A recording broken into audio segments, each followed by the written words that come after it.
Assalamualaikum warahmatullahi wabarakatuh.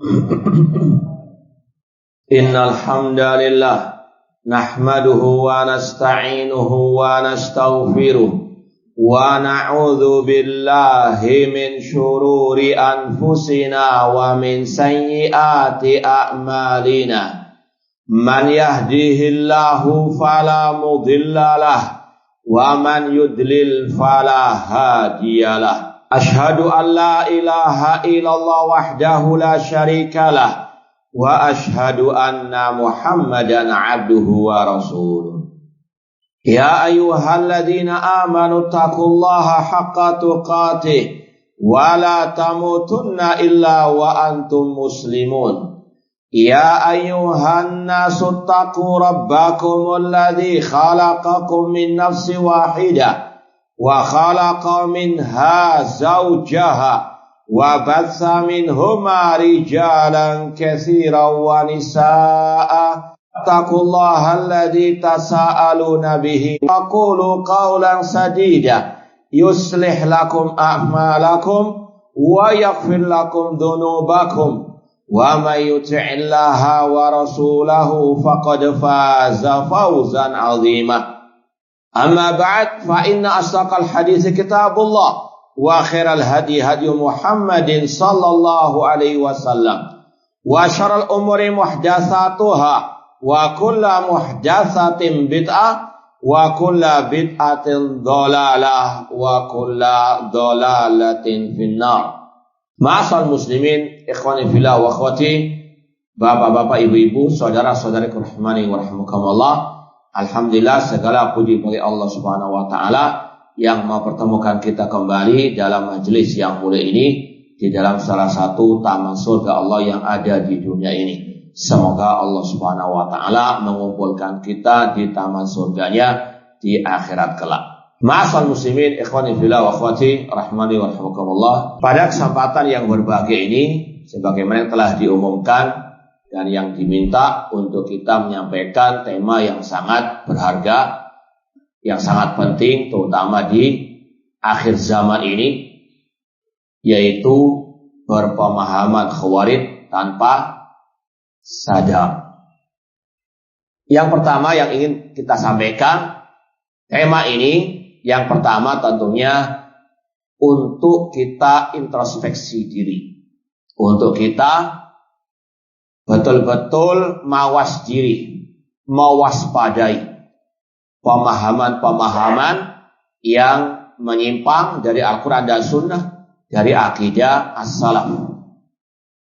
Apalagi di zaman medsos, mungkin kita terkadang tidak sadar, kita membaca atau mungkin memposting pemahaman, ucapan, tulisan atau mungkin juga kajian yang di dalamnya ada pemahaman sesat menyesatkan, di antaranya kelompok Al-Khawarij. Maka harus betul-betul waspada. Dan jangan pernah merasa ujub. Saya sudah puluhan tahun Ustadz ngaji sunnah, gak mungkin saya terpapar pemahaman yang menyimpang. Na'udzubillahi min dzalik.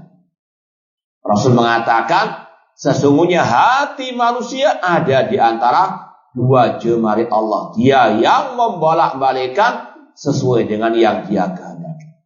Hati bisa berubah dan hati bukan di tangan kita. Maka ma'asal muslimin, jangan pernah merasa aman dari segala bentuk asyubuhat, kerancuan dalam pemahaman dalam agama ini. Terlebih lagi di akhir-akhir ini, pemahaman-pemahaman yang dulunya kita kira itu dari luar, namun juga dari dalam. Maka harus lebih waspada lagi. Kemudian yang kedua, di antara tujuan kita membahas masalah ini, untuk juga kita mentasfiyah. Kalau antum belajar misi visi dakwah salafiyah, di antaranya mentasfiyah, memurnikan, membersihkan Islam, terutama dakwah salafiyah dari kotoran yang menempel, dari pemahaman-pemahaman yang di luar Ahlus Sunnah wal Jamaah. Di antaranya pemahaman Al-Khawarij. Dan yang kita akan sampaikan dari poin-poin pemahaman-pemahaman Khawarij yang tanpa disadari itu, ini kita ambil dari waqi', fakta yang ada di lapangan, bukan sekedar halusinasi. Dan alhamdulillah, ini sekedar wa amma bi ni'mati rabbika fahaddits. Pembicara di sini secara pribadi mungkin sejak 20 tahun yang lalu sudah berkecimpung dalam bantah-membantah, dalam mengkritik pemahaman kelompok Al-Khawarij, baik di majalah, baik di kajian-kajian tabligh akbar tentang kelompok Al-Khawarij dan bagaimana membantah syubhat mereka. Maka dari sini biidznillah kita akan ringkas yang sudah disampaikan oleh para ulama, karena keterbatasan waktu. Sebetulnya kajian seperti ini butuh paling tidak 4 jam sebetulnya. Namun ini kita ringkas saja. Karena antum mintanya instan. Baik, ala kulli hal, semoga Allah berikan taufik, hidayah dan pertolongannya untuk kita bisa menyampaikannya dengan baik dan benar. Ma'asal muslimin, ikhwani fillah wa akhwati rahimani wa rahimakumullah. Banyak seperti yang kita sampaikan tadi, tulisan-tulisan para ulama yang menyingkap kedua kelompok teroris, kelompok Al-Khawarij. Di antaranya yang kita bawa sekarang, Daesh al-Iraq wa Syam fi mizan sunnah wal Islam. Kelompok teroris ISIS dalam timbangan sunnah dan Islam oleh Fadilatul Syekh Al-Allama Ali bin Hasan Al-Halabi Al-Athari rahimallahu ta'ala.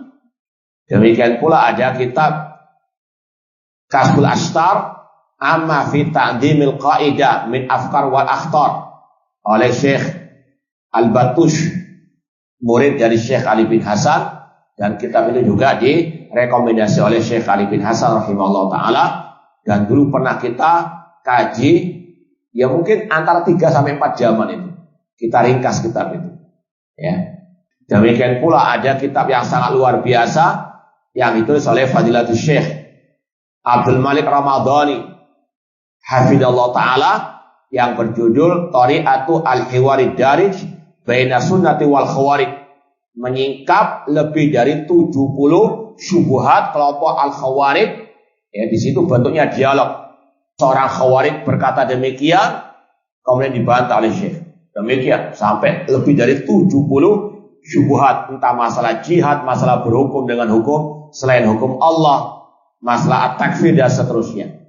Demikian pula ada kitab yang lain judulnya Al-Qissatul Kamilah li Khawarij Asrina oleh Syekh Ibrahim Al-Muhaimid hafidhallahu ta'ala, dan 3 buku itu tebal-tebal, mungkin hampir 200 halaman.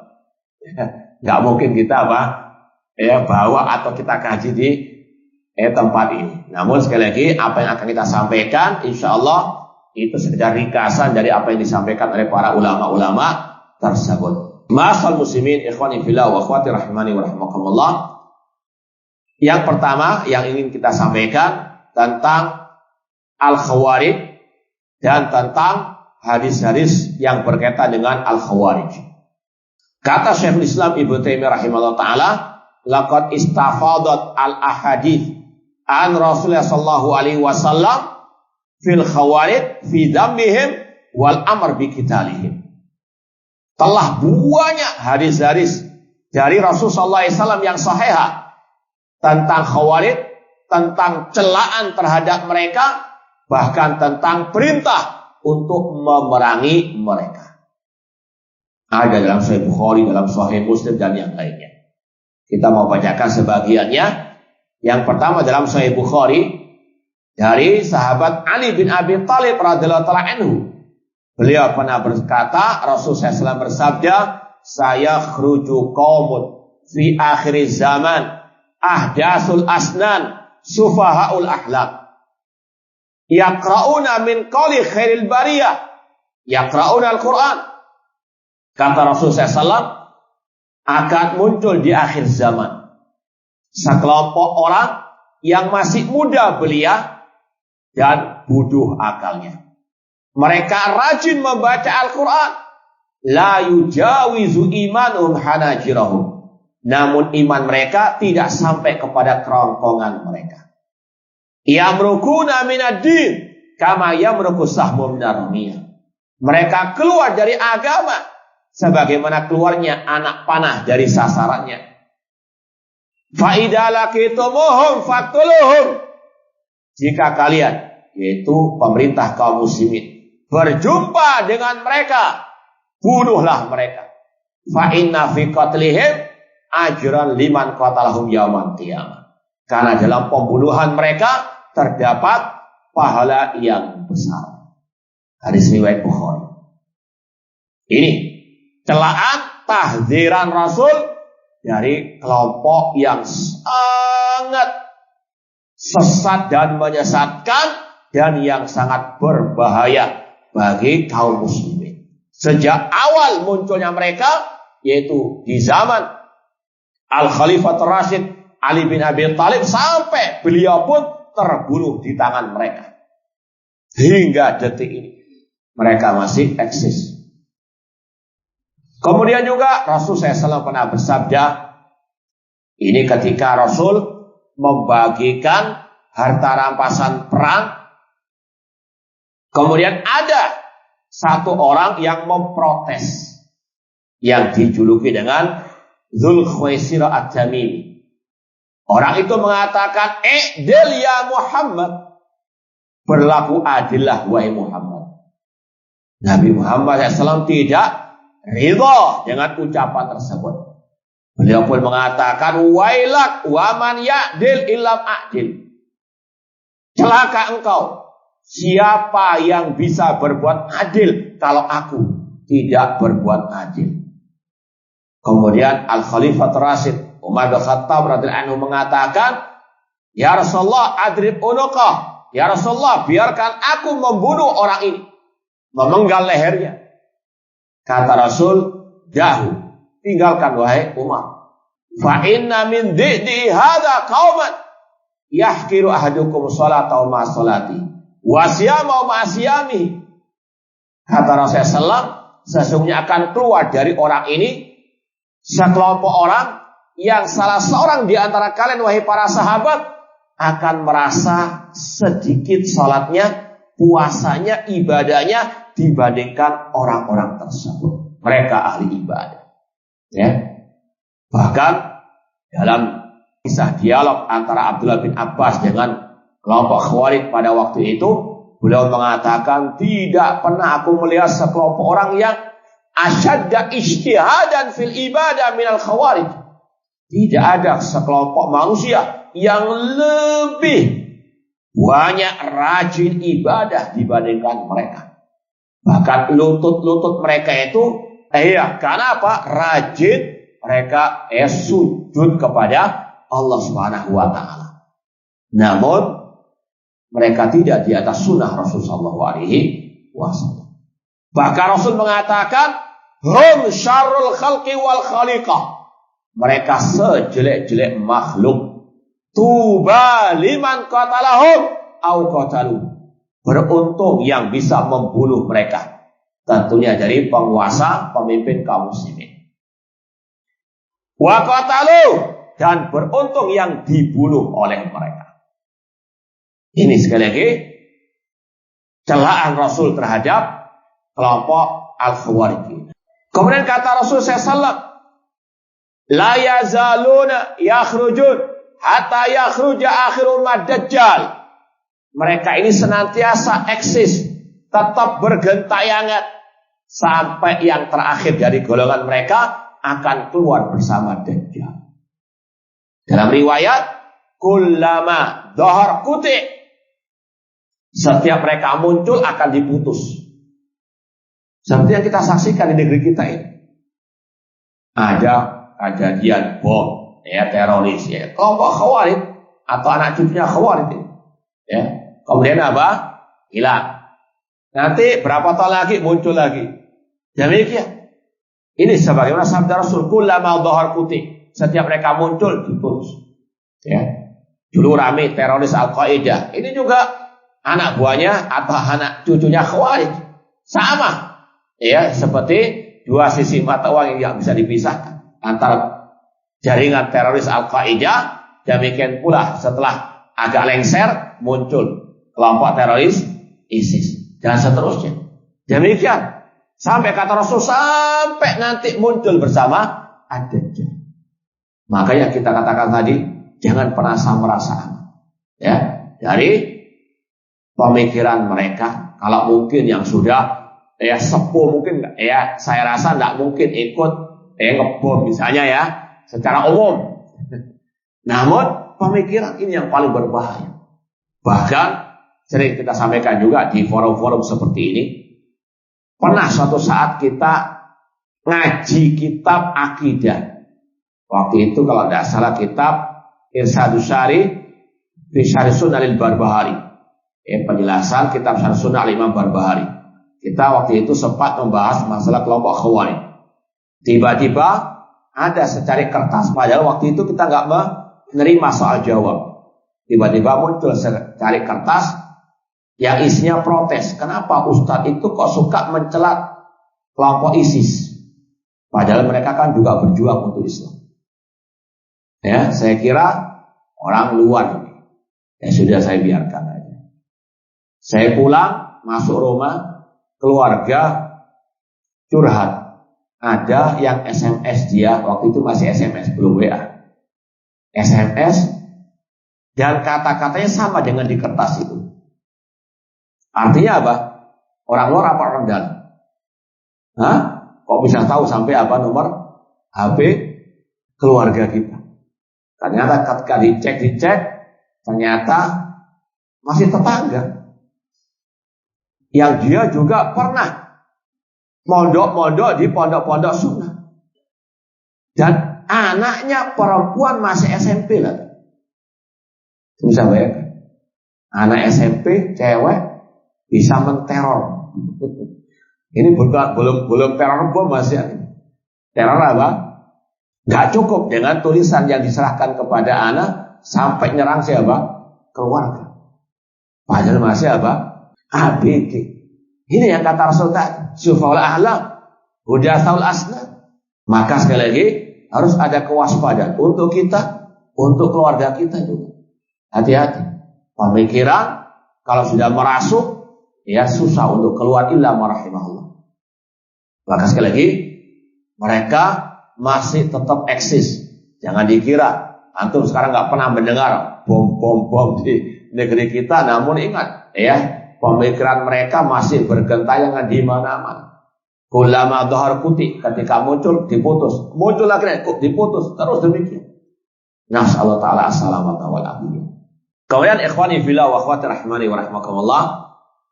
Ya, karena waktunya sangat terbatas, maka poin inti kita akan sebutkan beberapa pemahaman, statement, pernyataan yang ini ada pemahaman khawarijnya. Dan ini sudah muncul di permukaan, terutama di medsos. Ya, alhamdulillah sudah kita bantah beberapa hal tersebut. Ya, meskipun tidak semua yang mengatakannya ataupun yang mempostingnya kita langsung tuduh sebagai, tidak semua, paham ya? Sekali lagi yang kita bahas terutama di sini masalah pemahaman dulu. Namun sekali lagi kita harus objektif, tidak semua yang mengatakannya langsung divonis apa? Khawarij. Yang pertama ini berkaitan dengan kalimat tauhid la ilaha illallah. Kalau antum ditanya apa makna arti la ilaha illallah, apa jawabannya? Hah? La ma'buda bihaqqin illallah. Tidak ada yang berhak diibadai dengan benar kecuali Allah. Atau tidak ada sesembahan yang hak kecuali Allah. Ini sudah insya Allah maklum. Ini beda dengan arti yang disampaikan oleh kelompok Al-Khawarij atau kelompok Al-Harakah, kelompok pergerakan. Yang ini dipelopori diantaranya oleh tokoh mereka, bapak teroris abad ini, yaitu Sayyid Qutb dan saudaranya Muhammad Qutb, yang mengartikan la ilaha illallah dengan la hakima illallah. Tidak ada hakim yang membuat hukum, yang memutuskan hukum kecuali Allah. Alhamdulillah, ana sudah pernah menulis kitab Menyelami Samudra Kalimat Tauhid dan sudah kita bahas masalah ini. Antum insyaallah bisa download di internet atau dari PDF, insyaallah ada.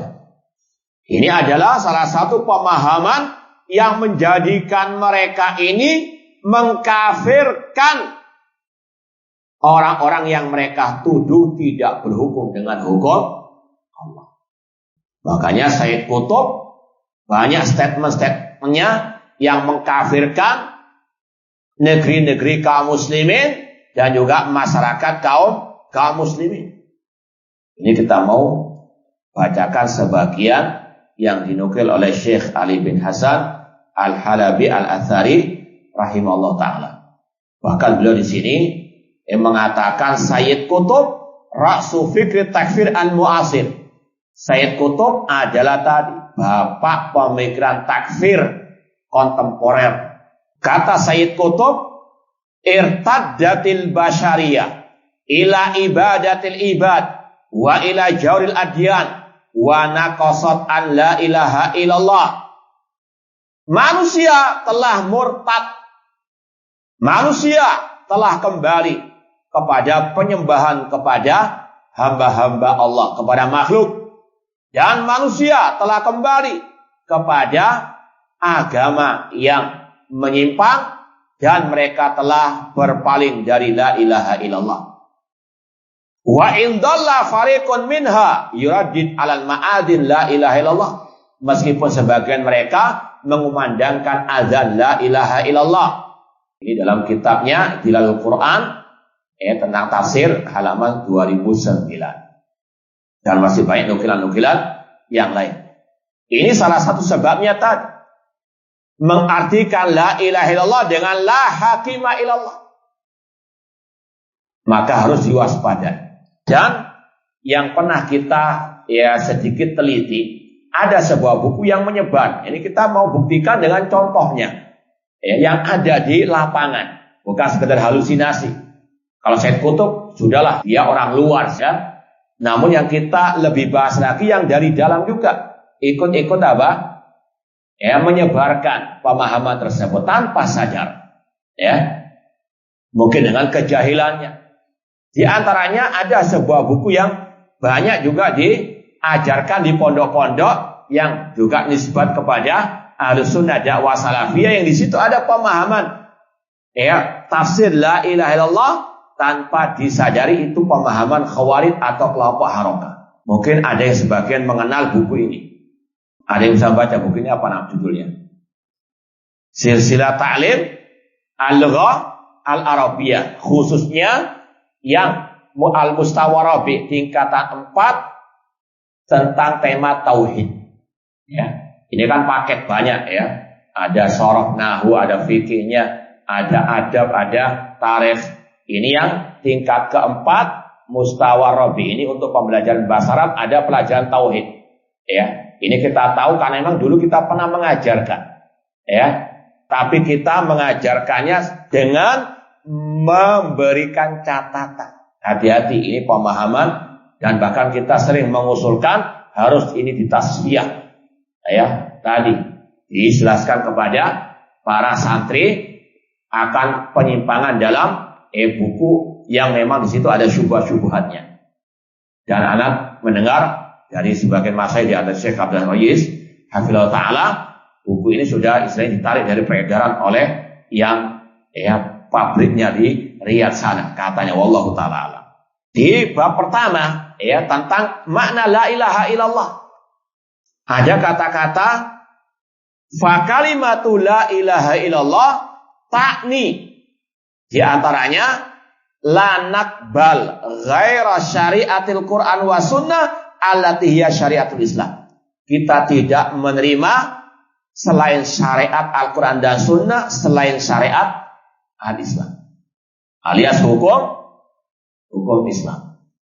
Wala nardha binidamin yukhalifu nidamal Islam. Dan kita tidak ridha dengan undang-undang selain undang-undang apa? Al-Islam. Ini yang kalau mau disimpulkan, ini mengartikan la ilaha illallah dengan tauhid al-hakimiyah. Sama dengan ucapan Said Qutb, la ilaha illallah maknanya la hakima illallah. Dan alhamdulillah sudah kita pernah tanyakan statement ini, buku ini kepada beberapa masyayikh, di antara Syekh Ali bin Hasan waktu beliau masih hidup rahimahullah ta'ala, dan juga kepada Syekh Abdul Aziz Ar-Rayis hafizallahu ta'ala, dan jawabannya sama. Ini pengertian yang salah. Bahkan kalau Syekh Abdul Aziz mengatakan ini ya pemahaman kelompok harokah alias khawarij. Paham? Namun buku ini banyak ya dipakai oleh sebagian mahat-mahat yang menisbatkan kepada dakwah salafiyah. Maka yang mengajar harus hati-hati, ataupun yang belajar juga hati-hati.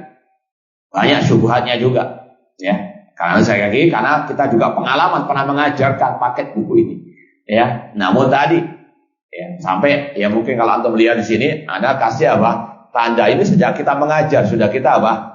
Kasih tanda, hati-hati. Ya, kalaupun memang ditugaskan mengajarkan ini. Ya, karena antum mungkin bukan mudirnya, nggak bisa merubah, nggak bisa berbuat apa-apa, ya sudah. Ketika mengajar harus apa? Ini kasih tanbih, kasih peringatan, awas, ini bahaya. Pemahaman khawarij, pemahaman harokah ada dalam ucapan ini. Paham tuh? Karena yang juga menyusun kitab ini juga bukan semuanya dari apa? Orang-orang yang paham akidah salaf atau di atas akidah manhaj salaf. Maka harus ada tasfiyah. Makanya kata para ulama, as-sayf bidharibihi. Pedang itu tergantung yang memegangnya. Bang, ya. Buku yang baik kalau dipegang oleh ahli bid'ah, yang disampaikan kebid'ahan, syubhat.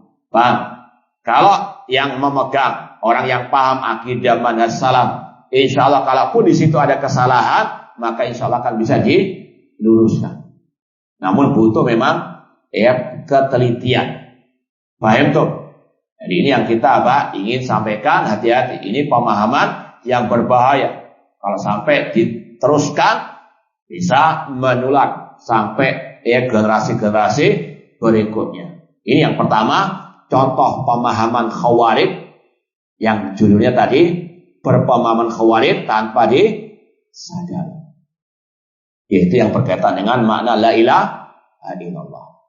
Yang kedua, ya antara pemahaman khawarij yang juga merasuk ke dalam diri sebagian orang yang mengaku ahli sunnah, yaitu tentang masalah, masih ada kaitan, ini rentetannya kurang lebih sama, yaitu masalah berhukum dengan selain hukum Allah.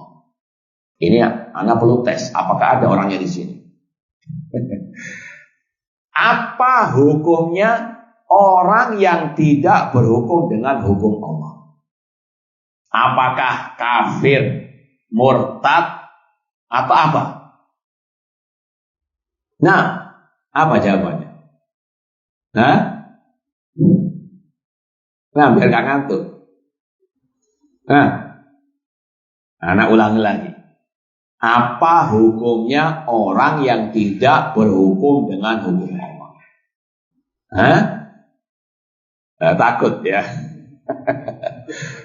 Takut salah. Iya, sebetulnya kalau dalam pembelajaran tidak ada masalah, daripada antum salahnya di luar nanti berbahaya. Nah, maka kita katakan Ahlus Sunnah wal Jamaah mengatakan sekedar tidak berhukum dengan hukum Allah tidak mengeluarkan dari Islam. Tidak dikatakan orangnya kafir murtad. Kalau ada yang mengatakan, loh Ustadz kan Allah berfirman dalam surat Al-Ma'idah 44, wa man lam yahkum bima anzalallah faulaika humul kafirun. Barang siapa yang tidak berhukum dengan hukum Allah, maka mereka kafirun. Ini kata para ulama sejak zaman Khawarij pertama. Mereka berpemahaman orang yang tidak berhukum dengan hukum Allah itu kafir, murtad. Dan ini syubhat Khawarij sepanjang masa. Ini kita bacakan sebagai ucapan ulama. Qala al-Imam al-Ajuri rahimallah, berkata al-Imam al-Ajuri, wa mimma yatba'u al-Haruriyah minal mutasyabih qaulullahi ta'ala wa man lam yahkum bima anzalallahu fa ulaika humul kafirun. Di antara syubhat kelompok Khawarij adalah firman Allah tadi. Surat Al-Maidah 4:4. Wa yaqra'una ma'aha tsumma alladziina kafaru bi rabbihim ya'dilun. Dan mereka membacanya dengan ayat yang lain, kemudian orang-orang kafir mereka berbuat syirik kepada Rabb mereka. Fa idza ra'au al-imam yahkum bi ghairi al-haqqi qalu qad kafar. Kelompok Khawarij kalau melihat pemimpin berhukum dengan selain kebenaran, maka Khawarij mengatakan orang itu, pemimpin itu telah kafir. Wa man kafara faqad asyraka. Barang siapa yang kafir, maka dia telah menyekutukan Rabb-nya. Fahaulail a'immah musyrikun. Dan kelompok Khawarij mengatakan pemimpin yang tidak berhukum dengan kebenaran dengan hukum Allah, maka mereka pemimpin yang musyrik. Ini syubhat Khawarij sepanjang masa. Kita bacakan lagi ucapan Imam As-Sam'ani yang bermadzhab Asy-Syafi'i rahimahullah. Beliau mengatakan wa'lam annal Khawarij yastajilluna bihadil ayah wa yaqulun man lam yahkum bima anzalallah fahuwa kafirun. Kelompok Khawarij, atau kata beliau, kata Imam As-Sam'ani rahimahullah, ketahuilah bahwasanya kelompok Khawarij mereka berdalil dengan ayat ini Al-Maidah 44, dan mereka mengatakan barang siapa yang tidak berhukum dengan hukum Allah maka dia kafir. Wa ahlu sunnah qalu la yakfur bitarkil hukmi. Adapun ahli sunnah mengatakan tidak kafir kalau sekedar meninggalkan hukum Allah. Paham? Anda tanya lagi. Paham enggak? Apa hukum orang yang tidak berhukum dengan hukum Allah? Kafir murtad? Hah? Anda ulangi lagi. Apa hukum meninggalkan hukum Allah? Hah? Tapi boleh atau tidak? Hah? Boleh atau tidak meninggalkan hukum Allah? Ya, bedakan ya. Haram meninggalkan hukum Allah, tapi tidak divonis orangnya apa? Paham dong? Nah, ini yang harus kita pondasi dulu. Berhukum dengan selain hukum Allah, hukumnya tidak keluar dari Islam. Meskipun itu salah, itu maksiat, itu dosa. Paham dong? Nah, namun ma'asal muslimin rahimani wa rahimakumullah, kelompok Khawarij tadi beda dengan ahlu sunnah. Mereka menvonis apa? Keluar dari Islam. Pakai ayat tadi. Padahal ulama salaf dari sahabat Rasul Abdullah bin Abbas radhiyallahu anhuma sampai kepada zaman para tabi'in, semuanya sepakat mentafsirkan ayat itu dengan kata-kata kufrun duna kufrin. Faulaika humul kafirun, mereka adalah orang-orang kafir. Kata Abdullah bin Abbas, kufur dibawa ke kufuran, artinya kufur kecil. Dalam ungkapan yang lain beliau mengatakan kufrun la yanqulu anil millah, kekafiran yang tidak mengeluarkan dari agama. Kufrun laisa kaman kafara billahi wal yaumil akhir, itu kekafiran namun tidak sama dengan kafir kepada Allah dan hari akhir. Paham dong? Jadi kelompok Khawarij ini menyelisih tafsir sahabat dan juga para tabi'in atau dan yang lainnya. Dan pemahaman ini sekali lagi sampai detik ini beredar, bergentayangan baik di luar maupun di dalam. Ya sudah lama sih, 10 tahun yang lalu mungkin. Ya kita pernah membantah sebuah buku judulnya Kafir Tanpa Sadar. Ini mirip dengan apa? Ya yang judulnya tadi. Dan anak bantah di majalah waktu itu dengan judul Mengkafirkan Tanpa Sadar. Maksud anak itu orang ini mengkafirkan dirinya tanpa sadar. Ya kadang mereka ini orang-orang yang nggak mikir, asbun saja. Contoh ya, ini kita membantah sebuah buletin. Ya, kalau tadi buku ada sebuah buletin juga punya mereka. Dulu tiap Jumat itu dibagi-bagikan di masjid-masjid di Surabaya. Ya, mereka punya statement yang di bawah naungan departemen atau kementerian tauhid negeri ini, maka dia kafir. Paham? Itu statementnya siapa? Mereka. Waktu itu kita bantah dengan sangat mudah sekali. Di antaranya apa? Mereka di buletin itu tertulis buletin ini diterbitkan oleh Yayasan Fulan atas rekomendasi Menkumham. Paham ya? Padahal mereka statementnya apa tadi? Yang di bawah Departemen Kementerian NKRI itu kafir. Maka kita katakan kalian ini mengkafirkan diri kalian sendiri. Itu asbun. Dan lucunya lagi, bulan depan terbit dihapus itu Kemenkumham. Bang, namun apa? Gak ngaku kalau salah. Paham gak? Nggak tahu sudah mengulang syahadat lagi mungkin mereka. Nah itu mereka. Nah ini juga sama. Kafir tanpa sadar. Waktu itu kita bantah di majalah dengan tulisan mengkafirkan tanpa sadar. Di antaranya membawakan tadi ayat 44 dari Al-Maidah. Barang siapa yang tidak berhukum dengan hukum Allah maka kafir. Sang penulis, ini terjemahan sebenarnya bukunya ini.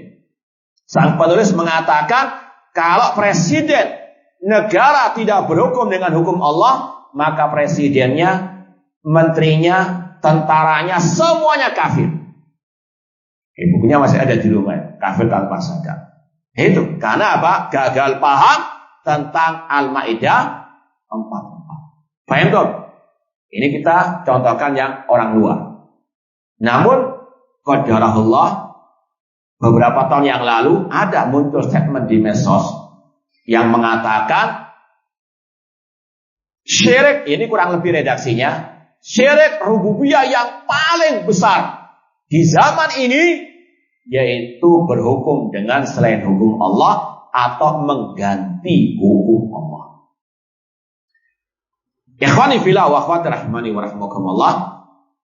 Sudah kita sampaikan tadi, sekedar berhukum dengan selain hukum Allah, hukumnya apa? Tidak. Ya, dan ini yang disampaikan oleh para ulama-ulama seperti Al-Imam Ibnu Qayyim dalam kitab beliau Ma'arijus Salikin. Demikian pula Imam Ibnu Abil Is Al-Hanafi dalam Syarah Aqidah Tahawiyah. Mereka memperinci orang yang tidak berhukum dengan hukum Allah, ada perinciannya. Yang pertama, kalau dia meyakini hukum Allah wajib diterapkan. Cuma mungkin karena nafsu syahwat, karena mungkin uang sogok, uang suap, dia akhirnya berhukum dengan selain hukum Allah. Selain hukum Allah. Maka tidak kafir. Paham? Sekedar meninggalkan hukum Allah tidak kafir. Namun dosa. Tapi kalau dia meyakini hukum Allah sudah tidak relevan. Hukum Allah, hukum Islam sekarang sudah kadaluarsa misalnya. Maka ini yang dikatakan apa? Kufur akbar. Namun sekarang ini pembahasan kita sekedar meninggalkan hukum apa?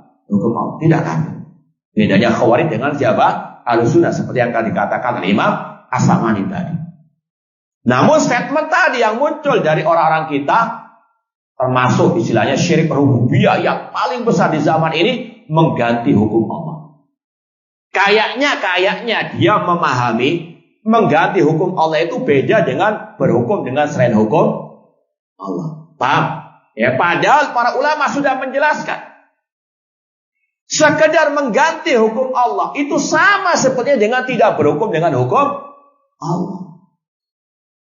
Contoh ya, Misalnya di antara hukum Allah bagi pembunuh orang mukmin dengan sengaja dikisos. Allah mengatakan walakum fil qisasi hayatun liulil albab. Kutiba alaikumul qisasu fil qatla dan seterusnya. Itu hukum Islam. Kemudian orang itu nggak berhukum dengan hukum Islam, diganti dengan hukum yang lain. Cuma dicambuk misalnya. Paham? Itu kan sama sebetulnya mengganti hukum Allah dengan tidak berhukum dengan hukum. Cuma kata-katanya saja yang apa? Ada sedikit kerancuan dari sebagian orang dengan kata-kata iya, kalau berhukum dengan hukum selain hukum Allah itu nggak kafir. Tapi kalau mengganti hukum Allah itu kafir. Maka kita tanya, siapa salaf inti? Paham? Ya. Makanya para ulama sudah membahas masalah hukum al-mubaddal. Ya, mengganti hukum Allah itu apa hukumnya? Sebentar lagi akan kita bacakan. Syekh Ali bin Hasan dalam kitabnya ini menukil ucapan Al-Imam Ibnu Qayyim rahimahullah tentang hukum al-mubaddal tadi. Di halaman 182. Wa qala al-Imam Ibnu Qayyim fi kitab Ar-Ruh. Imam Ibnu Qayyim rahimahullah berkata dalam kitabnya Ar-Ruh, ba'da dzikrihi naw'i al-hukm al-munazzal wal muawwal wa amma al-hukmul mubaddal wa huwa al-hukmu bi ghairi ma anzalallah. Kata Imam Ibnu Qayyim rahimahullah, adapun mengganti hukum itu sama dengan kata-kata berhukum dengan selain hukum Allah. Fala yahillu tanfidu, tidak boleh dilaksanakan. Walal amal bih, enggak boleh mengamalkannya. Wala yasuhu ittiba'u, tidak boleh mengikutinya. Wa sahibuhu bainal kufri wal fusuqi wal dzulmi. Pelakunya antara kekafiran, kefasikan dan kedzaliman. Artinya tidak mutlak kafir keluar dari apa? Tergantung tadi. Kalau dia meyakini hukum Islam tidak berlaku di zaman ini, maka hukumnya apa tadi? Keluar atau enggak keluar? Keluar dari Islam. Kalau dia meyakini hukum Islam sudah kadaluarsa, itu baru dikatakan orangnya apa? Ini kembali lagi kepada keyakinan. Tapi kalau dia tidak berhukum dengan hukum Allah, tapi hatinya masih meyakini hukum Allah yang paling wajib diterapkan, maka hukumnya orang ini apa? Fasik ataupun dol. Paham dong? Ya, cuma tadi statement dari sebagian orang kita langsung secara mutlak mengatakan syirik rububiyah yang paling besar. Wah, luar biasa. Mengganti hukum apa? Padahal mengganti hukum Allah sama dengan kata-kata apa? Berhukum dengan selain hukum Allah. Namun ada ya perincian lebih dalam lagi. Kata para ulama, kalau dia berhukum dengan selain hukum Allah, tapi ini catatan yang penting, tapi dia mengklaim itu hukum Allah, maka dia kafir. Paham? Dan itu yang dikatakan oleh para ulama, mengganti hukum yang mengeluarkan dari Islam. Dengan catatan tadi apa? Dengan catatan apa tadi? Dia klaim itu sebagai hukum Allah, padahal dia bukan hukum Allah. Paham ya? Jadi ini perincian memang agak mendalam. Makanya tadi kita katakan barangkali dia nggak paham. Kata para ulama, mengganti hukum Allah itu bisa mengeluarkan dari Islam. Itu bukan sekedar berhukum dengan selain hukum Allah, namun ada catatan pentingnya kalau dia mengklaimnya sebagai hukum Allah. Ini yang pernah terjadi di zaman Syekhul Islam Ibnu Taimiyah pada waktu tentara Tatar demikian. Mereka membuat hukum sendiri, kemudian mereka apa? Nisbatkan hukum itu kepada Allah. Paham? Seolah-olah itu hukum Allah. Ini yang bisa menjadikan orang keluar dari Islam. Paham? Alhamdulillah. Ini yang kedua. Dari contoh berpemahaman Khawarij tanpa sadar. Sekali lagi kita bukan menvonis mungkin orang-orangnya yang mengatakan demikian atau yang mempostingnya barangkali tadi kejahilan dan seterusnya. Cuma kalau diberitahu ya sudah sadar harus taubat sebetulnya. Yang ketiga di antara contohnya yaitu masih ada kaitan dengan berhukum dengan hukum Allah tentang hukum negara dikatakan negara Islam atau negara kafir. Anak tanya ke antum. Negeri kita ini negeri kafir atau negeri Islam? Yakin? Gak mencela-mencela. Baik, ahsantum jazakumullah khair. Namun sangat disayangkan ada bahkan dai yang mengaku Ahlus Sunnah sempat dulu viral ucapannya mengatakan negeri kita ini negeri kafir. Itu ada, Jadi sekali lagi yang kita contoh-contohkan ini bukan di luar sana. Kalau di luar sana ya sudahlah, kita sudah sangat amat maklum, itulah memang mereka. Namun ini yang kita sayangkan. Katanya Ahlus Sunnah, katanya Salafi, kok punya pemahaman Khariji, Khawarij. Naudzubillah min dzalik. Ini kita mau bacakan ucapan ulama tentang definisi negara Islam itu apa? Yang pertama dari ucapan Al-Imam Abu Bakar Al-Ismaili yang menulis kitab akidah judulnya I'tiqad A'immati Ahlil Hadis. Beliau mendefinisikan negara Islam itu dengan kata-kata wa yarawna daral Islam la dar kufrin. Mereka Ahlus Sunnah, ulama salaf, imam-imam Ahlil Hadis berpendapat negeri ini negeri Islam la dar kufrin, bukan negeri kafir.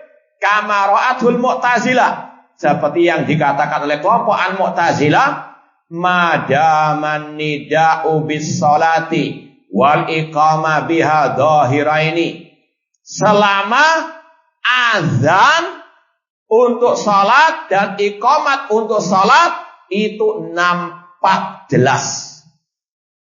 Di negeri kita azan jelas atau enggak jelas? Kalau ngomong nggak jelas, berarti harus bawa ke THT. Baik. Kemudian kata beliau, wa ahluha mumakkanina minha aminin. Dan penduduknya itu bebas melaksanakan syiar Islam tadi. Salat berjamaah, mengumandangkan azan. Antum di sini bebas atau nggak bebas? Yang nggak bebas berarti dia yang malas sebetulnya, dikekang oleh hawa nafsunya. Ini definisi negeri apa? Al-Islam. Kemudian kita mau baca syarah atau penjelasan dari Syekh Abdul Aziz Ar-Rayis hafizallahu taala. Beliau mengatakan zahiru kalamil ulama ka Abi Hanifah wa Malik wal madzahib al-arba'ah anna darul Islam bin nadhar ila ghalabatil muslimin wa quwwatihim ay bin nadhar ilal hakim. Kata beliau, yang nampak dari ucapan para ulama, Imam Abu Hanifah, Imam Malik dan juga mazhab yang empat, mereka mengatakan negeri Islam itu barometernya, tolak ukurnya dilihat dari mayoritas penduduknya sebagai kaum muslimin. Dan mereka punya tadi kekuatan dan mereka dipimpin oleh hakim yang muslim. Paham? Itu caranya hakimnya muslim, mayoritasnya kaum muslimin dan syiar Islam nampak dengan jelas. Kemudian kata Syekh yang terakhir, fadar daru Islam li anna nadhar lil quwa wal ghalabah. Negeri itu dikatakan negeri Islam kalau mayoritas dari kaum muslimin.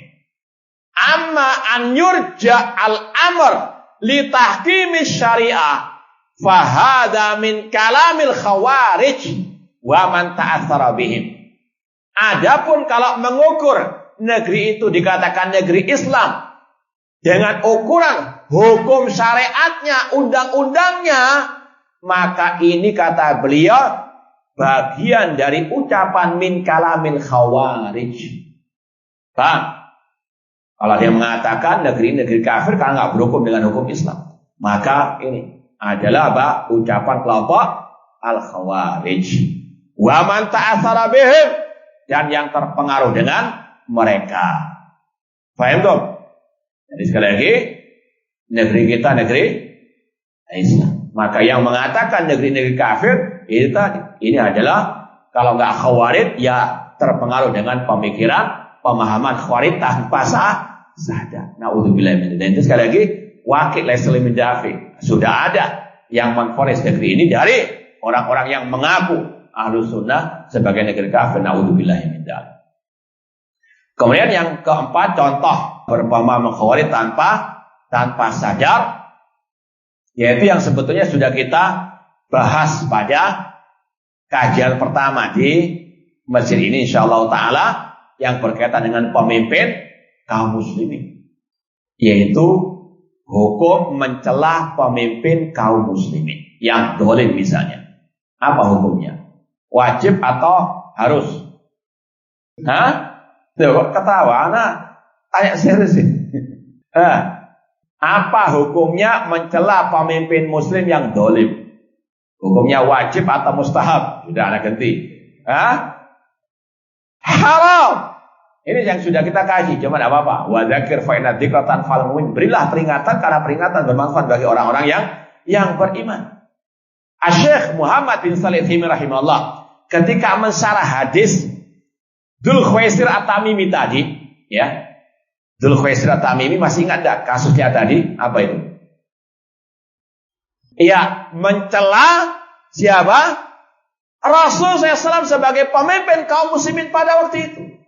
Kata pak ulama, ini benih khawarij yang sudah muncul di zaman Rasul. Benihnya siapa?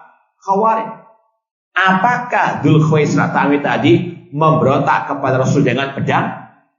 Apakah orang itu mengkafirkan Rasul? Namun apa yang dia perbuat? Mencela pemimpin kaum muslimin. Maka celaan kepada pemimpin kaum muslimin itu kelakuan khawarij. Itu kata para ulama, di antara Syekh Muhammad bin Shalih mengatakan al-khuruj, memberontak kepada pemimpin ada dua. Al-khuruj bil lisan, memberontak dengan lisan. Itu tadi yang dicontohkan oleh istilahnya bapaknya khawarij yang muncul pertama, Dzul Khuwaisir At-Tamimi di zaman Rasul sallallahu alaihi wasallam. Dia mengatakan, "I'dil ya Muhammad, berlaku adillah wahai Muhammad." Ini adalah apa? Al-khuruj al-qauli, memberontak dengan lisan. Dan yang kedua, memberontak dengan as-sina, dengan as-sayf was-sina, dengan senjata. Dan kata Syekh Muhammad bin Shalih, tidaklah kelompok khawarij memberontak dengan senjata kecuali didahului dengan apa? Al-lisan. Ini pemahaman khawarij, ini kelakuan khawarij yang sampai detik ini masih eksis di luar maupun di dalam. Bahkan yang gelarnya doktor pun gak luput dari ini kelakuan khawarij, caci maki terhadap pemimpin kaum muslimin terutama di negeri yang kita cintai. Naudzubillahi min dzalik. Ya. Insyaallah yang ikut di medsos itu akan tahu orang-orangnya yang suka apa? Mencela pemimpin kaum muslimin. Ya sudah kita bantah berulang kali. Bahkan orangnya gagal paham memahami ucapan ulama ya tentang masalah hal ini. Yang mana ulama tersebut tidak membedakan antara nasihat dan nahi mungkar terhadap pemimpin. Tidak boleh di hadapan umum, tidak boleh dicela dan seterusnya. Ya, cuma sudah menyebar mengatakan pemimpin paling dosa, banyak caci maki di medsos. Bapak Jokowi namanya dilecehkan dengan Jokowi. Pernah dengar itu? Ini ada, bukan dari luar saja, dari dalam. Naudzubillahi min dzalik.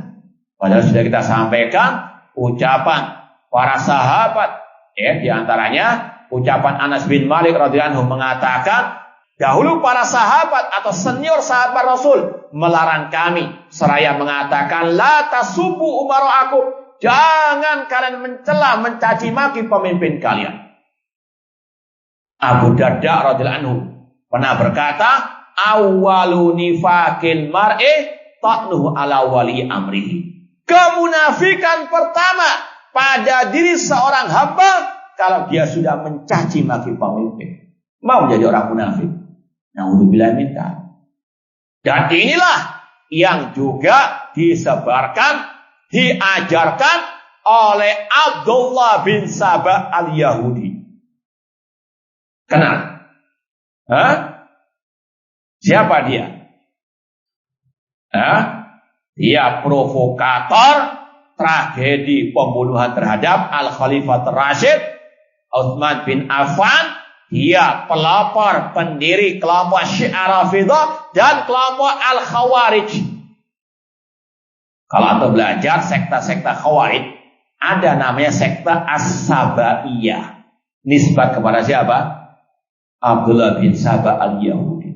Dia waktu bergerilya di tengah-tengah, terutama orang-orang yang jahil, orang-orang yang awam dari kaum muslimin, dia mengatakan, ibda'u bita'ni ala ulati umurikum. Mulailah kalian mencela, mencaci maki pemimpin kalian. Tastamilu quluban nas. Kalian pasti akan mendapatkan simpati hati manusia. Ini kaidahnya siapa? Abdullah bin. Kalau Anda ingin jadi terkenal, dikatakan pahlawan sekarang ini, caci maki pemimpin yang brutal. Insya Allah akan apa? Dan itu terjadi di negeri kita. Bagaimana orang kafir, ateis, tokoh filsafat, ketika gencar mencaci maki pemimpin, ditokohkan. Bukan oleh orang kafir saja, namun juga oleh apa? Tokoh-tokoh kaum muslimin, terutama dari Haroki, na'udzubillah min dzalik. Kenapa? Karena dia vulgar. Karena dia berani mencaci maki pemimpin. Naudzubillah min dzalik. Ini kaidahnya Yahudi tadi. Kalau Anda berani lancang mencaci maki pemimpin, sarapannya, makan siangnya, makan malamnya mencaci maki pemimpin, ini nanti ditokohkan oleh orang-orang. Tastamil ini kaidahnya Abdullah bin Sabah al-Yahudi. Sampai manusia waktu itu terprovokasi, sampai mereka kudeta membunuh Al-Khalifah Rasyid Utsman bin Affan radhiyallahu taala anhu. Makanya kata Syekh Abdul Salam Barjas dalam kitab beliau yang sangat berharga dalam bab ini, Mu'amaratul Hukam fi Dalil Kitab wa Sunnah, bahwasanya mencaci maki pemimpin di bawah kedok amar ma'ruf nahi munkar itu bid'ah sabaiyah. Bid'ahnya Abdullah bin Sahabat. Maka yang mencaci maki pemimpin, entah di dunia maya, di dunia nyata atau di dunia lain, dia pengikut Abdullah bin, mau jadi pengikut Abdullah bin Sabah Yahudi. Katanya benci Yahudi, namun ikut kelakuannya siapa? Orang Yahudi. Na'udzubillahi min dzalik. Maka hati-hati, apalagi yang ngaku salafi, ngaku ahli sunnah. Ini bukan akidah atau menyimpang dari akidah as-salaf, menyimpang dari manhaj as-salaf. Na'udzubillahi min dzalik. Pada Rasul jelas-jelas mengatakan, man akrama sultanallah akramahullah. Barang siapa memuliakan pemimpinnya, Allah akan memuliakannya. Wa man ahana sultanallah ahanallah. Dan barang siapa menghinakan pemimpinnya, Allah pasti akan menghinakan. Dan sudah pernah kita sampaikan di kajian kita dulu. Ada kisah seorang sahabat Rasul yang bernama Abu Bakrah radhiyallahu taala anhu. Beliau hadir di ceramah pidato khutbahnya seorang pemimpin kaum muslimin. Tiba-tiba ada seseorang yang mengatakan, "Undur ila amirina yalbasu thiyabal fusaq." Lihat kepada pemimpin kita ini, dia memakai bajunya orang-orang fasik. Abu Bakrah radhiyallahu anhu langsung mengatakan, "Uskut, diam ente. Fa ini sami'tu Rasul sallallahu alaihi wasallam, karena aku mendengar Rasul mengatakan, man ahana sultanallah ahana Allah. Barang siapa yang menghinakan pemimpinnya, Allah hinakan dia." Padahal betul pemimpin itu waktu itu memang pakai baju kefasikan. Ya, jadi kata para ulama, bukan yang dilarang itu kalau kita mengada-ada celaan, enggak. Ya, dalam artian pemimpin nggak pakai baju merah dikatakan baju merah, enggak. Betul, tapi tidak boleh kita caci maki. Apalagi Rasul mengatakan, man ra'a min amirihi syai'an yakrahu falyasbir. Barang siapa melihat dari pemimpinnya sesuatu yang tidak dia sukai, falyasbir, bersabarlah, jaga lisan, jaga anggota badan. Ini pemimpin punya hak khusus, ya, tidak sama dengan yang lainnya. Demikian pula dalam menasihati, mengkritik, nggak boleh di hadapan umum. Beda kalau misalnya ada dai sesat, dai yang menyimpang atau postingan yang menyimpang di medsos, maka boleh dikritik, dibantah terang-terangan. Dia memposting terang-terangan, kita boleh kata ulama membantah dengan terbuka juga. Namun pemimpin tidak boleh, punya hak khusus. Makanya Rasul SAW membedakan dalam hadis beliau, adinu nasihat, agama adalah nasihat. Di antaranya li'a'immatin muslimin wa amati, untuk pemimpin dan untuk keumuman kaum muslimin. Rasul bedakan pemimpin dan siapa? Kaum. Di antaranya cara membedakan, ya, caranya menasehati, mengkritik. Kalau pemimpin harus secara tertutup, tidak boleh terbuka, tidak boleh di hadapan umum. Sebagaimana sabda Rasul, man arada an yansaha li sultanin fala yubdi ala niyatan. Barang siapa yang ingin menasihati pemimpinnya, jangan di hadapan umum. Wal yakhud bi yadihi, ambil tangannya, fayakhlu abi, berduaan dengannya, fa in qabila fadza, jika diterima alhamdulillah, wa illa qad kana ladzi adda alaih, kalau enggak diterima gugur kewajiban. Jelas Rasul melarang menasihati di hadapan umum, entah di dunia nyata, di mimbar khutbah atau pengajian, atau di dunia maya di medsos, haram hukumnya. Ya, tidak boleh mengkritik, mencela ataupun menasihati di hadapan umum. Nah, ini yang kita sampaikan tadi. Ada seorang dokter yang gagal paham. Oh, itu kan menasehati. Tapi kalau nahi mungkar boleh secara terbuka. Naudzubillah min dzalik. Ya, yang lebih parah lagi, padahal sang dokter dulu ya, tidak membedakan dalam makalahnya dulu tidak membedakan nasihat dan nahi mungkar terhadap pemimpin harus secara tertutup. Sekarang berubah mencela-mencela. Naudzubillah min dzalik. Sekali lagi, nahi mungkar, menasehati pemimpin, mengkritik, apalah namanya, harus secara tertutup. Benar. Ini namun inilah yang telah terjadi sekarang, sebagaimana kelakuan kelompok-kelompok Al-Khawarij mencela, mengkritik pemimpin di hadapan umum. Dan kalau antum misalnya baca ataupun dengar kajian-kajiannya para ulama seperti Syekh Shalih bin Fauzan, itu sama, mengkritik, mencela pemimpin kaum muslimin di hadapan umum. Itu kelakuan kelompok Al-Khawarij, dan juga banyak sudah kita posting, sudah kita terjemahkan dan kita sebarkan di medsos tentang ucapan-ucapan para ulama tentang hal ini. Ini sekali lagi beberapa pemahaman kelompok Al-Khawarij yang masih menyebar di tengah-tengah orang-orang yang menisbatkan diri kepada dakwah salafiyah. Naudzubillahi min dzalik. Maka harus terus disampaikan agar betul-betul terutama yang mengikuti dakwah salafiyah terbebaskan dari virus-virus kelompok sesat, terutama kelompok Al-Khawarij.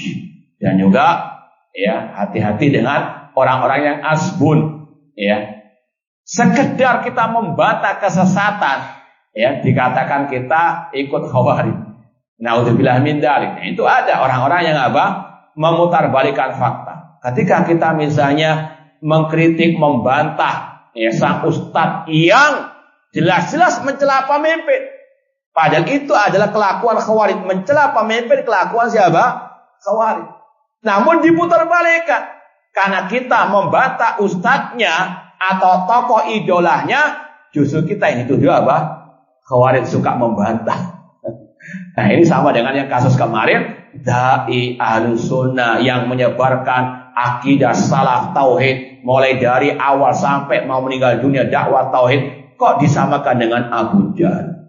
Enggak kebalik apakah Abu Jahal mendakwakan tauhid? Justru Abu Jahal yang memusuhi dakwah tauhid. Maka sang oknum itulah yang pas dengan istilah Abu Jahal. Paham? Namun inilah dunia serba apa? Banyak yang diputar balikan. Hak dikatakan batil, batil dikatakan hak. Namun ini sunatullah. Jangankan sekarang ini, mulai zaman Nabi Nuh, ketika Nabi Nuh dakwah tauhid, laqad arsalna Nuhan ila qaumihi faqala ya qaumi ibudullah ma lakum min ilahin ghairuh. Sungguh kami telah mengutus Nabi Nuh kepada kaumnya. Beliau mengatakan, wahai kaumku, ibadahilah Rabb kalian, ibadahilah Allah. Sekali-kali kalian tidak memiliki sesembahan yang hak kecuali Allah. Ini dakwah tauhid yang pertama kali disampaikan di atas muka bumi oleh Nabi Nuh alaihissalam ketika kaumnya sudah berpaling dari tauhid setelah kaumnya menyembah wali limo, Wat, Suwa, Yahud, Ya'uq, dan Nasra. Namun apa tanggapan kaum Nabi Nuh? Allah katakan, wa qalal mala'u min qaumihi inna lanaraka fi dhalalin mubin. Orang-orang atau tokoh-tokoh kaum Nabi Nuh mengatakan, sesungguhnya kami melihatmu, wahai Nuh, dalam kesesatan yang nyata. Padahal yang sesat siapa? Kaumnya Nabi Nuh. Namun diputar balikkan faktanya. Nabi Nuh yang dituduh apa? Jangan heran kalau sekarang juga oknum-oknum yang mereka berkarat kesyirikan dalam diri mereka, menuduh dai-dai tauhid sesat atau bahkan disamakan dengan, justru kebalik, mereka inilah yang memusuhi dakwah tauhid yang persis dengan Abu Jahal mendakwakan tauhid, justru memusuhi apa? Tauhid. Ini sama dengan tadi kaum Nabi Nuh. Maka hati-hati juga kita wajib al ilmu qoblal qawli wal amal. Ilmu sebelum berucap, sebelum beramal. Gimana lanjut? Mohon maaf, padahal kita itu sempat diberitahu mungkin jam 6 selesai, jam 6:30 nggak terasa. Baik, insya Allah cukup sekian. Kurang lebihnya mohon maaf. Kalau mungkin ada pertanyaan atau ada syubhat, silakan. Silakan, Pak. Assalamualaikum warahmatullahi wabarakatuh.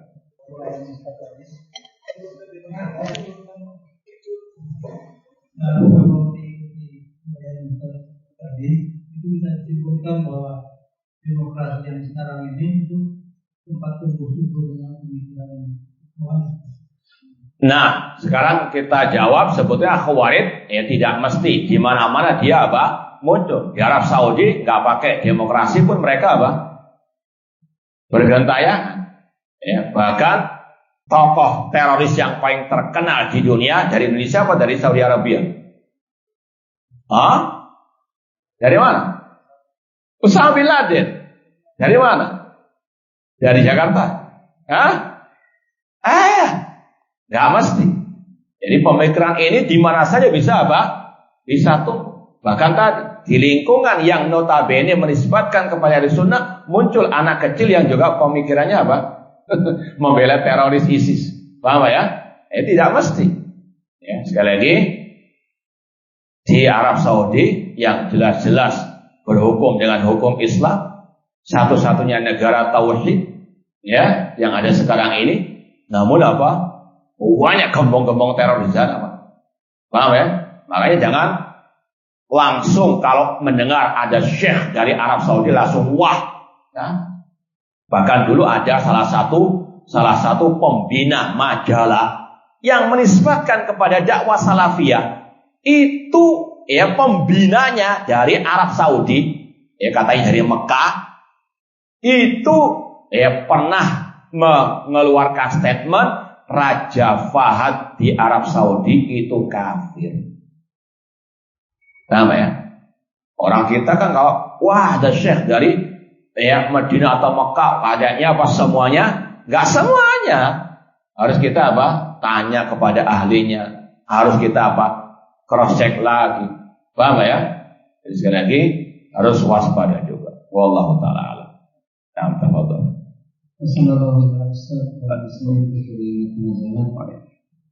Berkaitan dengan tidak bolehnya kita mencela mungkin pertanyaan yang pertama, apakah di menggibah dan mencela itu pemimpin sama enggak, termasuk apa namanya pemahaman Khawarij? Karena kan kalau gibah itu bisa berdua orang, kalau mencela itu biasanya identik dengan terang-terangan. Iya.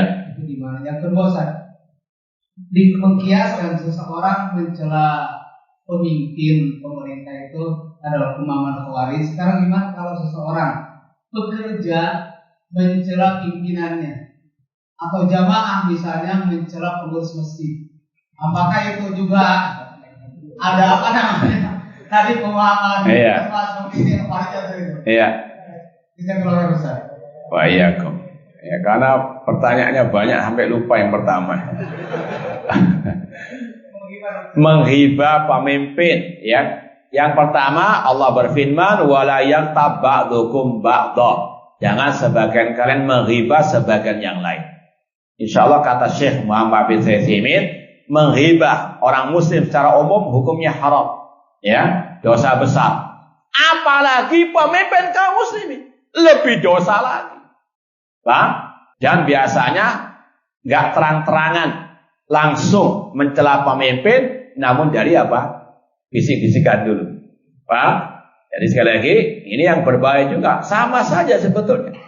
Paham? Mencela entah ya berduaan atau bertigaan. Ini sekali lagi, apalagi kelompok Khawarij terkadang punya ya gerakan bawah bisik-bisik. Paham? Kata Al-Khalifah Umar bin Abdul Aziz, "Idza ra'aita qauman yatanajawna fi umuri dinihim fa'lam annahum ala ta'sisid dhalalah." Kalau kalian melihat sekelompok orang berbisik-bisik dalam urusan agama, ketahuilah mereka di atas ya pondasi kesesatan. Itu yang pertama. Berarti sekali lagi haram tetap hukumnya mencela pemimpin meskipun hanya apa berduaan, hanya apa ya tertutup di beberapa orang saja, tetap hukumnya haram. Dan itu ya bisa mengarah kepada ya celah antara cara terbuka, paham?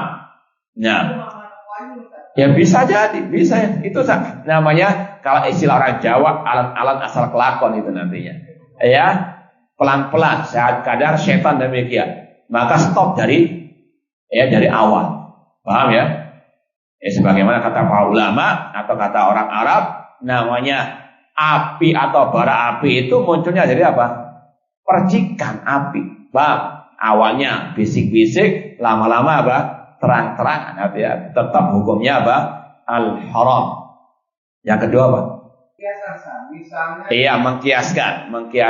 Yang sudah kita sampaikan tadi, bedakan terutama dalam menasihati antara pemimpin kaum muslimin dengan selain pemimpin kaum muslim. Dan yang kita tegaskan yang memang ini ijma para ulama, pemimpin yang dimaksud di sini adalah ulil amri yang punya kekuasaan di negeri kaum muslimin seperti khalifah, raja atau presiden. Itu yang kita tekankan, ya. Bukan pemimpin di masjid, bukan pemimpin di jadi sekali lagi beda kasusnya. Cuma masalahnya ngapain mencela pengurus masjid yang sudah susah payah ngadakan kajian sunnah misalnya. Antum mau ganti? Antum mau kudeta?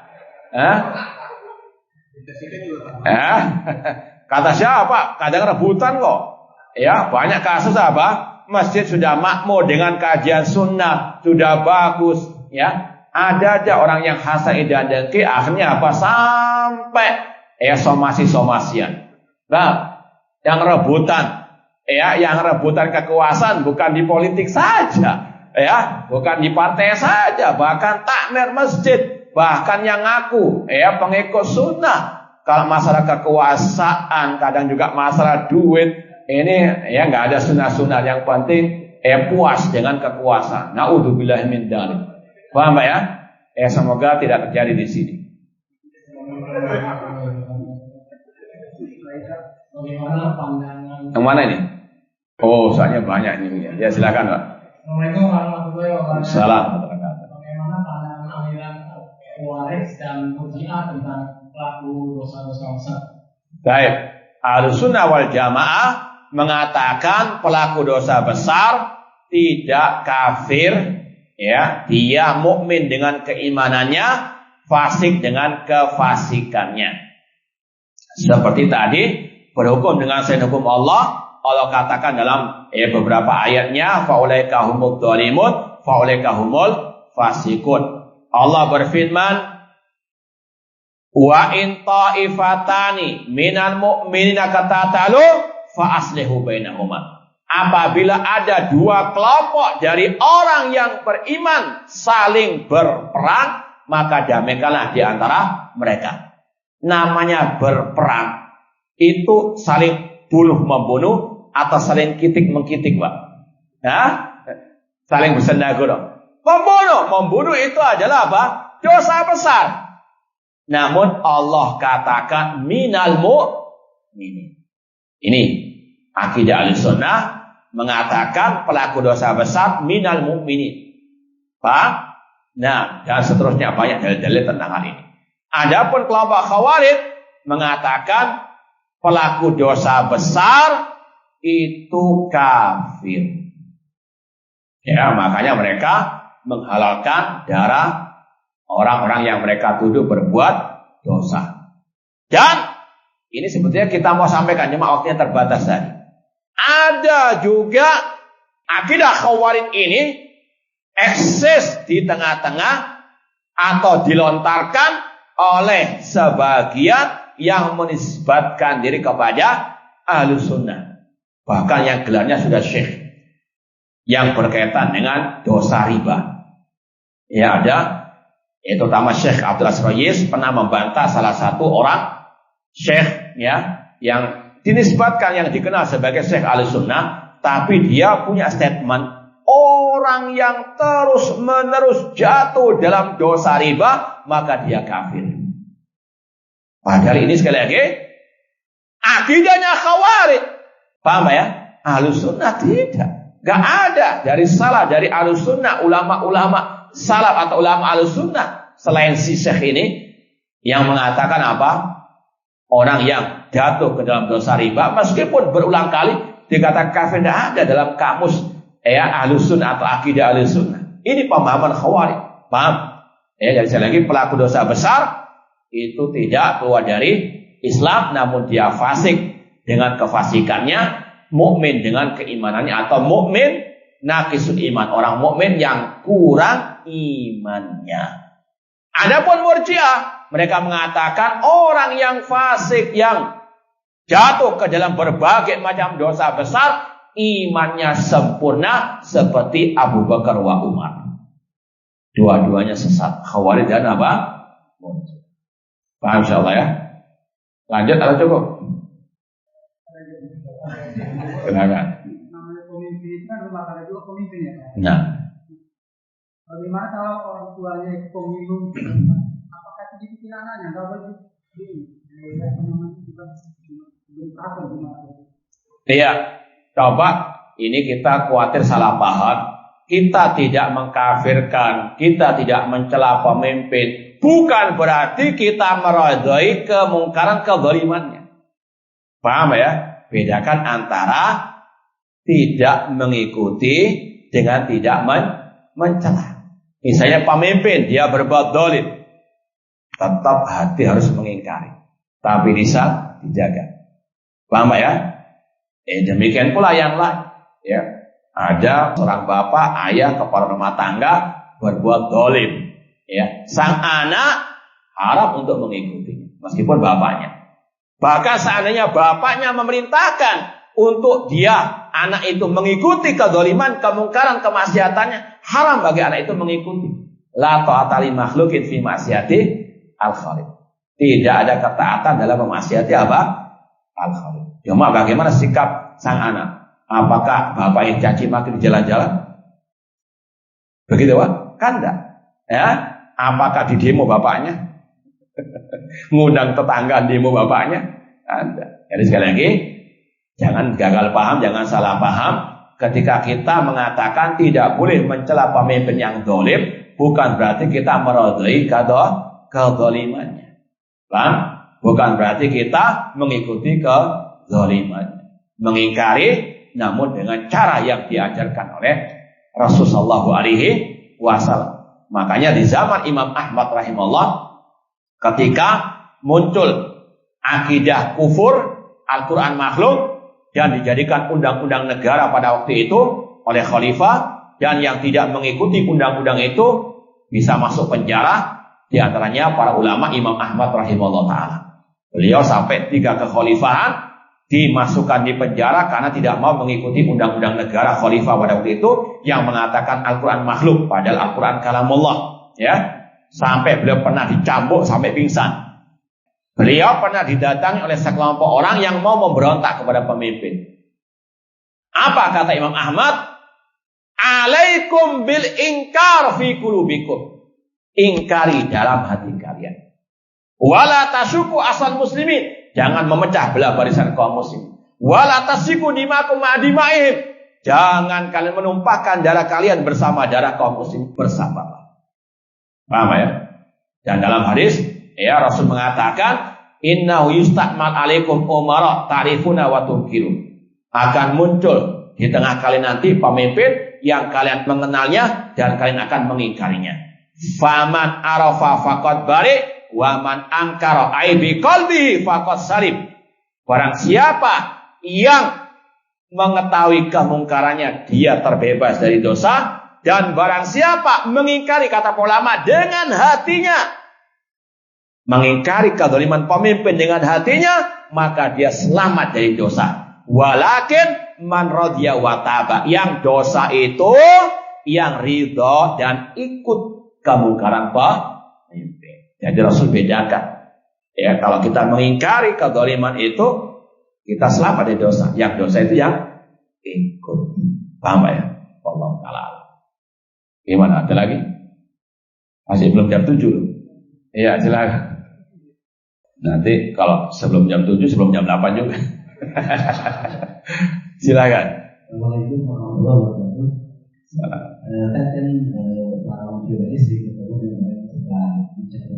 Nah, kemudian kita berikan untuk melihat biasa-biasanya dan menutupi hatinya. Bantu. nggak ada masalah itu ya, kita tetap watawasau bil haq watawasau bis sabr sesuai dengan kemampuan kita. Itu betul. Di antaranya apa ya, jangan apa selalu mencela, jangan mencela. Lihat kebaikannya sangat amat banyak sekali. Dan ingatkan juga, Anda sebagai kepala rumah tangga memimpin cuma beberapa orang saja, apakah ya semua peraturan kebijakan Anda itu pasti benar, sempurna? Kalau dia menjawab sempurna, sudah tinggalkan aja sudah. Yang orang salah sudah. Ya, nggak ada yang sempurna. Ya, padahal kita cuma memimpin 1 istri, ada yang lebih. Atau mungkin 5 anak lah, kalau paling mungkin yang banyak. Ya, itu saja banyak kekurangan kita, banyak kebijakan kita yang kurang adil mungkin. Apalagi memimpin negeri yang besar ini dengan ratusan juta rakyatnya. Wajar kalau ada apa? Ketergelinciran, kekurangan, ya dan seterusnya. Anda saja kalau dulu jadi Pak RT mungkin nggak sanggup. Padahal cuma berapa orang saja. Ya, ini apalagi ratusan juta manusia. Wajar. Dan ingatkan juga, kalau Anda sanggup sampaikan, ingat juga bahwasanya ya pemimpin yang dolim itu sumbernya dari rakyat yang dolim. Sebagaimana firman Allah, wa kadzalika nuwalli ba'dadh dhalimina ba'dhan bima kanu yaksibun. Demikianlah kami kuasakan sebagian orang dolim atas orang dolim yang lainnya karena perbuatan dolim mereka. Kata para ulama salaf, kama takunu yuwalla alaikum. Pemimpin itu bayangan cermin kalian. Antum kalau menghadap ke cermin, yang muncul wajah antum atau tetangga antum? Atau ada penampakan di situ? Ya wajah kita. Itulah pemimpin kita. Kalau dia zalim, itu gambaran kita seperti itu. Maka apa solusinya? Apa mencaci maki? Tidak. Kata Imam Ibnu Abil Is Al-Hanafi rahimahullah dalam Syarah Aqidah Tahawiyah, fa idza arada ar-ra'iyah an yatakhallasu min dzulmil amri dhalim falyatrukul dzulma. Kalau rakyat ingin terbebas dari kezaliman pemimpin yang zalim, mereka dulu yang harus meninggalkan kezaliman. Siapa? Rakyat yang harus meninggalkan kezaliman. Jangan selalu menuding yang atas. Ya, satu jari, yang tiga ke arah siapa? Ke arah dirinya. Na'udzubillah min dzalik. Harus saja, dan itu sesuai dengan firman Allah, innallaha la yughayyiru ma biqaumin hatta yughayyiru ma bi anfusihim. Allah tidak akan merubah nasib suatu kaum sampai mereka yang merubah diri mereka. Dari kesyirikan kepada tauhid, dari bid'ah kepada sunnah, dari maksiat kepada taat, dari kezaliman kepada keadilan. Maka Allah akan ganti dengan apa? Pemimpin yang baik. Ya, sebagaimana dulu ada kisah Al-Khalifah Rasyid Ali bin Abi Thalib radhiyallahu anhu diprotes oleh sebagian rakyat beliau. Wahai Amirul Mukminin, kenapa kepemimpinanmu ini kok nggak sama dengan kepemimpinan Abu Bakar wa Umar? Kata Ali bin Abi Thalib, iya betul. Karena rakyatnya Abu Bakar wa Umar para sahabat Rasulullah SAW. Rakyatnya baik, pemimpinnya luar biasa baiknya. Namun, ketika kekhalifahanku, rakyatnya seperti ente ini. Paham? Gimana mau disamakan dengan Khalifah Abu Bakar wa Umar? Ini sekali lagi al-jaza' min jinsil amal. Balasan sesuai dengan amal perbuatan manusia. Wallahu ta'ala. Nah, silakan Pak. Assalamualaikum warahmatullahi wabarakatuh. Waalaikumsalam warahmatullahi. Sekarang ini pemimpin Khawarij itu ada di mana dan siapa namanya? Sekian. Iya.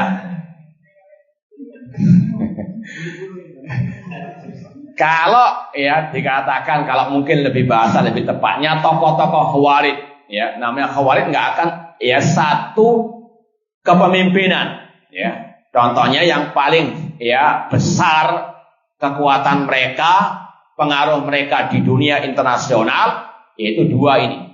Kelompok teroris Al-Qaeda dan teroris ISIS.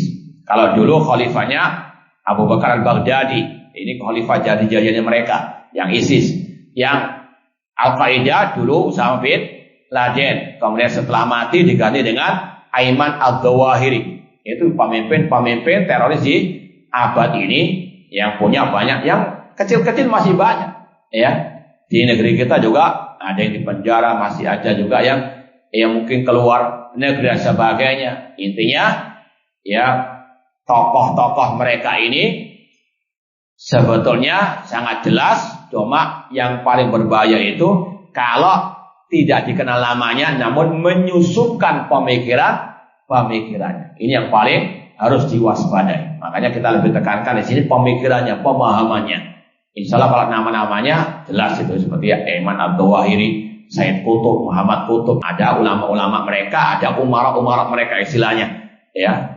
Intinya sekali lagi tokoh-tokoh Khawarij yang di abad ini di antara tadi. Wallahu ta'ala alam. Adapun kalau ditanya yang paling pertama di abad ini, susah kita mengatakannya. Namun kalau mau dikatakan bapak terorisnya tadi, yaitu dalam pencetus pemikiran siapa tadi? Sayyid Qutb. Itu yang di abad ini yang merupakan pencetus, pelopor, pembaharu ajaran Khawarij, Sayyid Qutb. Nah, ada yang lainnya? Masih kurang 5 menit. Apakah uzur kejahat masih berlaku untuk penyembahan kubur di zaman ini? Kita jawab sebagaimana kata para ulama. Syekhul Islam Muhammad bin Abdul Wahab rahimahullah mengatakan, idza kunna la nukaffir man abada sonam alladhi ala kubri Ahmad Badawi li ajli jahlihim wa li adami man yunabihuhum fa kaifa nukaffir man lam yusyrik billah wa lam yuhajir ilaina.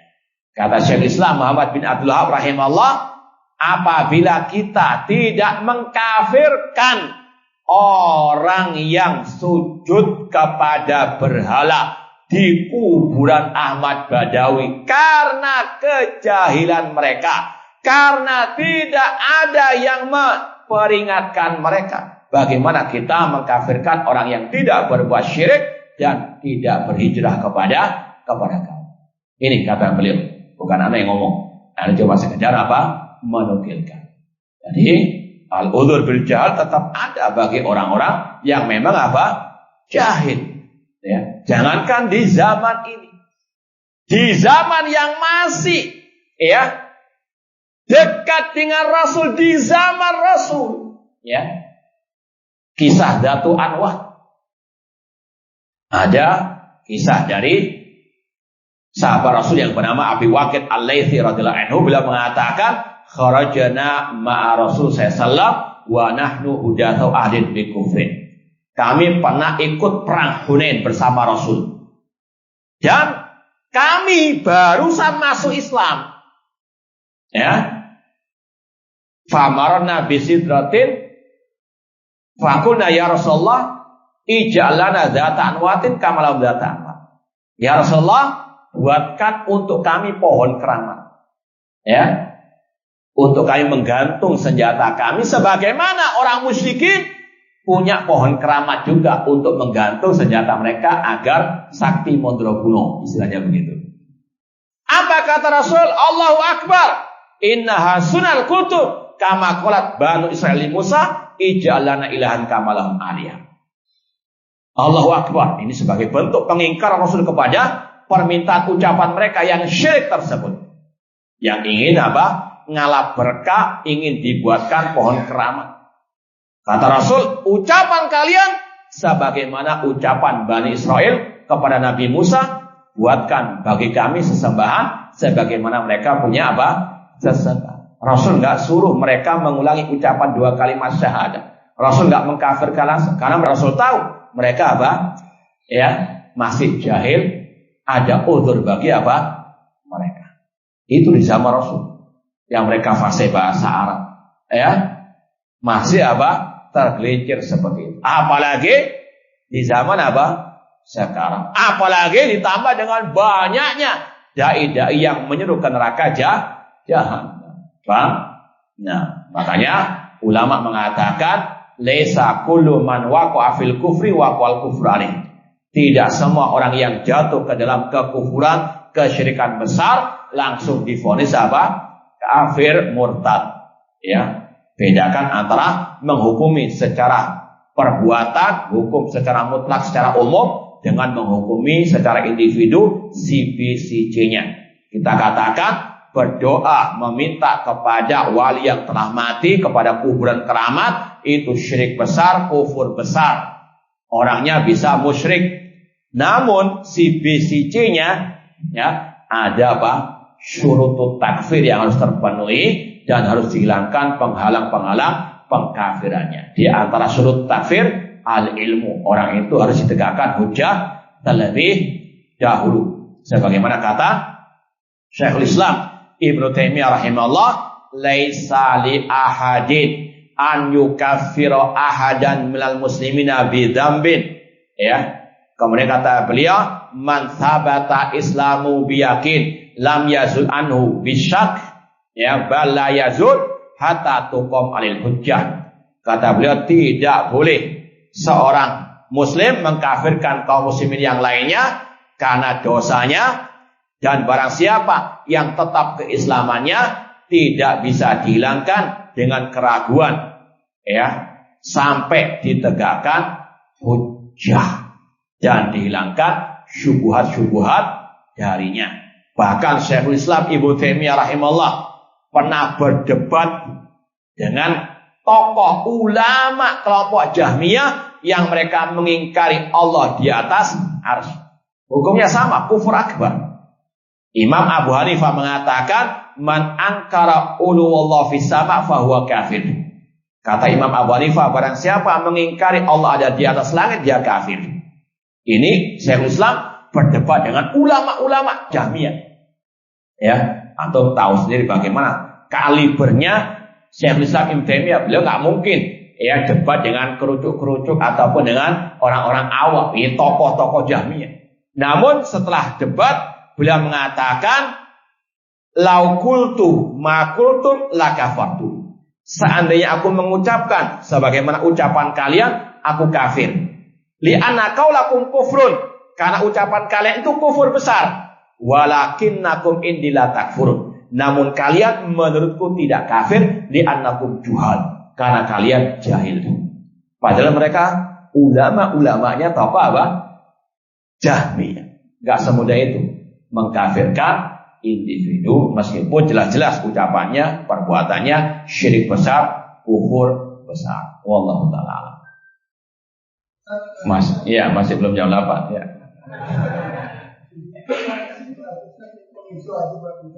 Iya.